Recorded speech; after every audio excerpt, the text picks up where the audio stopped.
नमस्कार, ये आकाशवाणी पटना है। अब आप खालिद रशीद से प्रादेशिक समाचार सुनिए।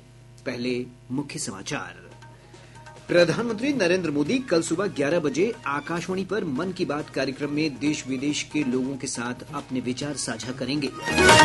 आईसीएआर के पूर्वी क्षेत्र कृषि अनुसंधान परिषद पटना की स्थापना के 25 वर्ष पूरे हुए। आईसीएआर के महानिदेशक डॉक्टर हिमांशु पाठक ने किसानों से जलवायु अनुकूल किस्मों को अपनाने पर जोर दिया। प्रयागराज महाकुंभ में अब तक 60 करोड़ से अधिक श्रद्धालु लगा चुके हैं संगम में आस्था की डुबकी। रेलवे दरभंगा, सहरसा और जयनगर समेत कई स्टेशनों से चला रहा है कुंभ स्पेशल ट्रेन।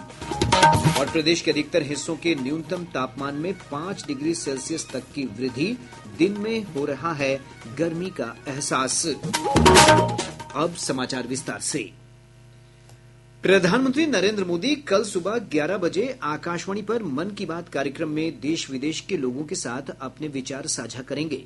यह मासिक रेडियो कार्यक्रम की 119वीं कड़ी होगी।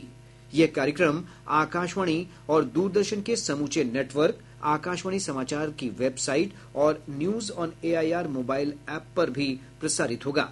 मन की बात कार्यक्रम का प्रसारण प्रसार भारती के ओटीटी प्लेटफॉर्म वेब्स पर भी सुना जा सकता है।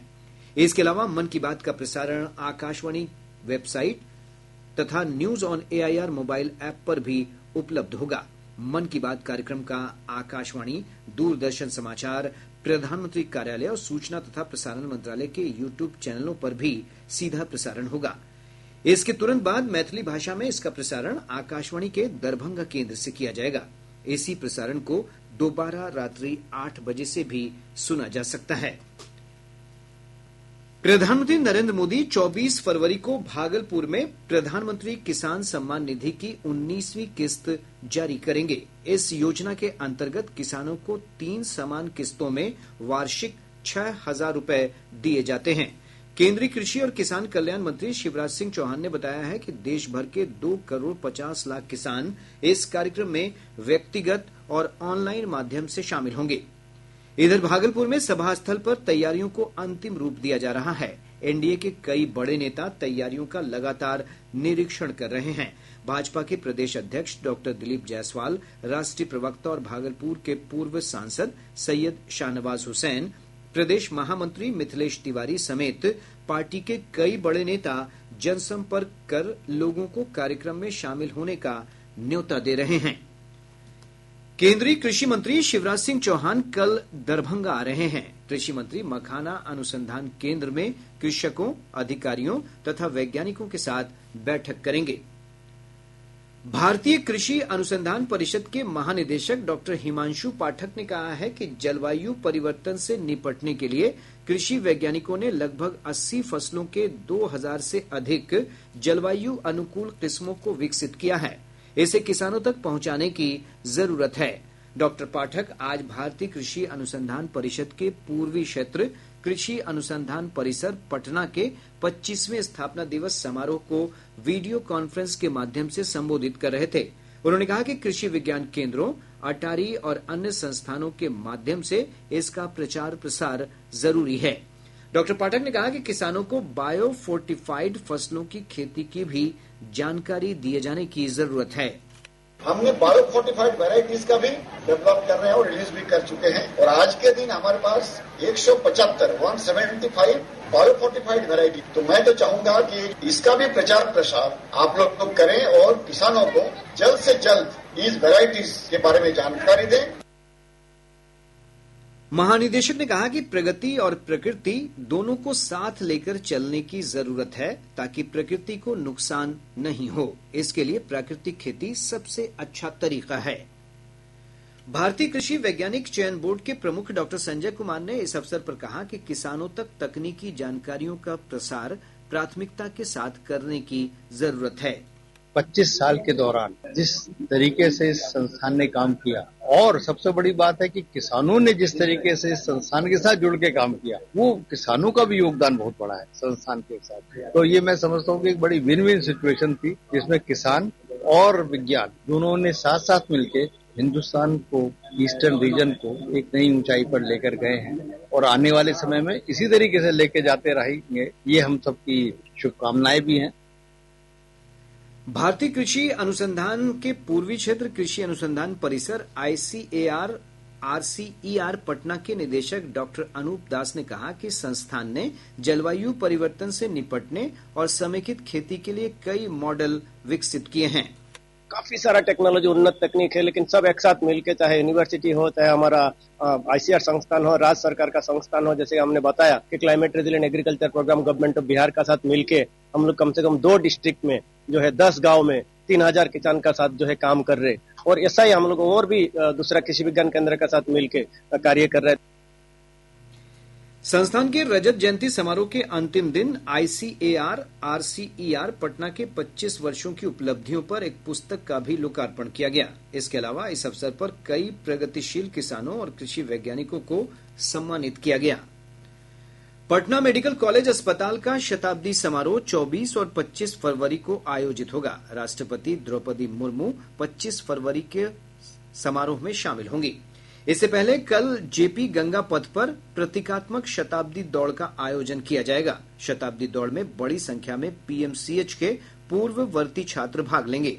शताब्दी समारोह आयोजन समिति के अध्यक्ष डॉक्टर AA हई ने पटना में संवाददाताओं से बातचीत में कहा कि शताब्दी समारोह ऐतिहासिक और भव्य होगा।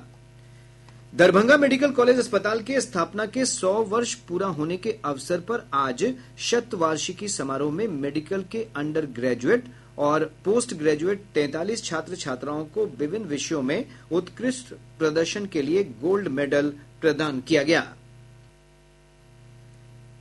प्रादेशिक समाचार आप आकाशवाणी पटना से सुन रहे हैं। और अब एक जरूरी सूचना। आकाशवाणी का प्रादेशिक समाचार एकांश पटना हिंदी भाषा के लिए आकस्मिक समाचार संपादक और आकस्मिक प्रसारण सहायक का पैनल तैयार करने के लिए योग्य अभ्यर्थियों से आवेदन आमंत्रित कर रहा है। आवेदन की अंतिम तिथि 7 मार्च है। अधिक जानकारी newsonair.gov.in के वैकेंसी सेक्शन या प्रादेशिक समाचार एकांश पटना के X हैंडल @AIRnews_पटना से प्राप्त की जा सकती हैं। अब बढ़ते हैं समाचारों की ओर और अब खबरें महाकुंभ से।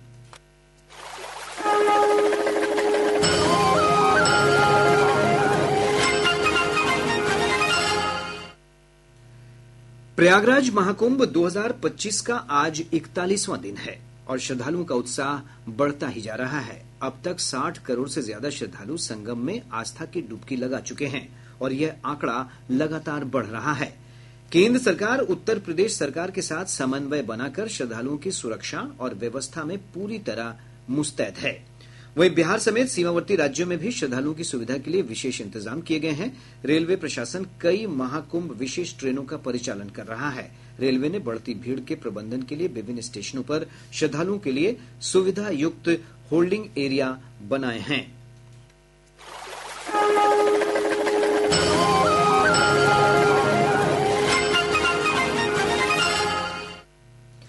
समस्तीपुर रेल मंडल के तहत महाकुंभ जाने वाले श्रद्धालुओं की भारी भीड़ को देखते हुए आज 4 कुंभ विशेष ट्रेनें चलाई जा रही हैं। सहरसा स्टेशन से शाम 4 बजे कुंभ स्पेशल ट्रेन रवाना हुई। वहीं एक अन्य स्पेशल ट्रेन जयनगर से शाम 4:30 बजे खुली। इससे पहले रक्सौल से एक स्पेशल ट्रेन को रवाना किया गया। DRM विनय श्रीवास्तव ने बताया कि आज रात 9 बजे दरभंगा स्टेशन से स्पेशल ट्रेन खुलेगी। आज हम लोगों ने 4 स्पेशल ट्रेन चलाई हैं। कुल मिला के अभी तक कुंभ के लिए हम लोग जो है 10 तारीख के बाद से 24 स्पेशल ट्रेनों का परिचालन कर चुके हैं और कोशिश है कि 26 तारीख को अंतिम स्नान है, तो तब तक हम जितने भी श्रद्धालुओं की इस तरह से स्पेशल ट्रेन चला के हेल्प कर सकते हैं हम करेंगे। आज स्पेशल ट्रेन जो कुंभ के लिए चली हैं वो चली हैं रक्सौल से, जयनगर से, सहरसा से और दरभंगा से अभी थोड़ी देर में चलेगी, 1 घंटे बाद शाम को चलेगी। केंद्रीय शिक्षा मंत्री धर्मेंद्र प्रधान ने कहा है कि भारत को फिर से विश्व गुरु बनाने के लिए नई राष्ट्रीय शिक्षा नीति की परिकल्पना की गई है। नई दिल्ली में दिल्ली विश्वविद्यालय के 101वें दीक्षांत समारोह को संबोधित करते हुए श्री प्रधान ने कहा कि देश भर में राष्ट्रीय शिक्षा नीति 2020 को लागू करके वर्ष 2047 तक भारत को विकसित राष्ट्र बनाया जा सकता है। शिक्षा मंत्री ने विद्यार्थियों से आग्रह किया है कि वे प्रधानमंत्री नरेंद्र मोदी के विकसित भारत के दृष्टिकोण को आगे बढ़ाएं। आज भारत की 60% आबादी युवाओं की है, उसमें से ज्यादातर school and colleges and university में रहते हैं। प्रधानमंत्री जी की जो आह्वान है, हमें अपना कर्तव्य निभाना है। भारत को 2047 तक विकसित भारत में परिवर्तित करना है। तब ये संभव हो पाएगा अगर दिल्ली विश्वविद्यालय के नेतृत्व में हम देश में राष्ट्रीय शिक्षा नीति को लागू कर पाएंगे। केंद्रीय मंत्री और जदयू के वरिष्ठ नेता राजीव रंजन सिंह उर्फ ललन सिंह ने कहा है कि प्रधानमंत्री नरेंद्र मोदी के नेतृत्व में एनडीए सरकार ने बढ़िया बजट प्रस्तुत कर राज्य के चौमुखी विकास का मार्ग खोल दिया है। श्री सिंह शेखपुरा में संवाददाताओं से बातचीत कर रहे थे। बिहार में जो अभी सरकार है वो डबल इंजन की और केंद्र सरकार का पूरा सहयोग बिहार की सरकार को मिल रहा है। बिहार की सरकार काम कर रही है, केंद्र सहयोग कर रहा है। घोषणा हुई उसमें जो उत्तर बिहार के लिए मखाना बोर्ड का गठन का घोषणा, पश्चिमी कोसी नहर के बांध के सुदृढ़ीकरण, पटना में आईआईटी के विस्तार की घोषणा हुई, पटना में कई ग्रीन फील्ड हवाई अड्डे के विस्तार की घोषणा हुई। तो ये सब जो आधारभूत संरचना में विस्तार होगा तो उससे बिहार की विकास की गति और तेज होगी। इधर राज्य के लघु जल संसाधन मंत्री और हम के राष्ट्रीय अध्यक्ष संतोष कुमार सुमन ने औरंगाबाद में कहा कि केंद्रीय बजट की घोषणाओं से मध्यम वर्ग के लोगों को काफी सहूलियत मिलेगी। मधेपुरा में ग्रामीण विकास मंत्री श्रवण कुमार ने बजट संवाद के दौरान कहा कि केंद्र सरकार का बजट ऐतिहासिक है। राज्य के अधिकतर भागों में न्यूनतम तापमान में सामान्य से 3 से 5 डिग्री सेल्सियस की बढ़ोतरी दर्ज की गई है, जिसके कारण दिन के समय लोगों को हल्की गर्मी का एहसास हो रहा है। मौसम विज्ञान केंद्र पटना के वैज्ञानिक ने बताया कि अगले 3 दिनों तक तापमान में वृद्धि का क्रम जारी रहेगा। आज के मौसम पूर्वानुमान के अनुसार अगले 72 घंटों के दौरान न्यूनतम एवं अधिकतम तापमान में कोई विशेष परिवर्तन होने की संभावना नहीं है। अगले 24 घंटों के दौरान राज्य के पूर्वी भाग के अधिकांश जिलों के 1 या 2 स्थानों में मेघ गर्जन वज्रपात होने की संभावना है। होम्योपैथिक साइंस कांग्रेस 2025 का उद्घाटन बिहार सरकार के अत्यंत पिछड़ा वर्ग कल्याण मंत्री हरि सैनी ने पटना स्थित ऊर्जा ऑडिटोरियम में किया। यह आयोजन कल तक चलेगा।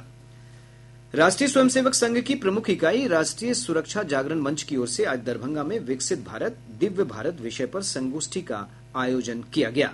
सहरसा जिले के महिषी थाना क्षेत्र अंतर्गत राजनपुर बाजार में भीषण अगलगी की घटना में आधा दर्जन दुकानें और एक मदरसा जलकर राख हो गया। और अब अंत में मुख्य समाचार एक बार फिर। प्रधानमंत्री नरेंद्र मोदी कल सुबह 11 बजे आकाशवाणी पर मन की बात कार्यक्रम में देश विदेश के लोगों के साथ अपने विचार साझा करेंगे। आईसीएआर के पूर्वी क्षेत्र कृषि अनुसंधान परिषद पटना की स्थापना के 25 वर्ष पूरे हुए। आईसीएआर के महानिदेशक डॉक्टर हिमांशु पाठक ने किसानों से जलवायु अनुकूल किस्मों को अपनाने पर जोर दिया। प्रयागराज महाकुंभ में अब तक 60 करोड़ से अधिक श्रद्धालु लगा चुके हैं संगम में आस्था की डुबकी। रेलवे दरभंगा, सहरसा और जयनगर समेत कई स्टेशनों से चला रहा है कुंभ स्पेशल ट्रेन। और प्रदेश के अधिकतर हिस्सों के न्यूनतम तापमान में 5 डिग्री सेल्सियस तक की वृद्धि। दिन में हो रहा है गर्मी का एहसास। इसके साथ ही आकाशवाणी पटना से प्रसारित प्रादेशिक समाचार का ये अंक समाप्त हुआ।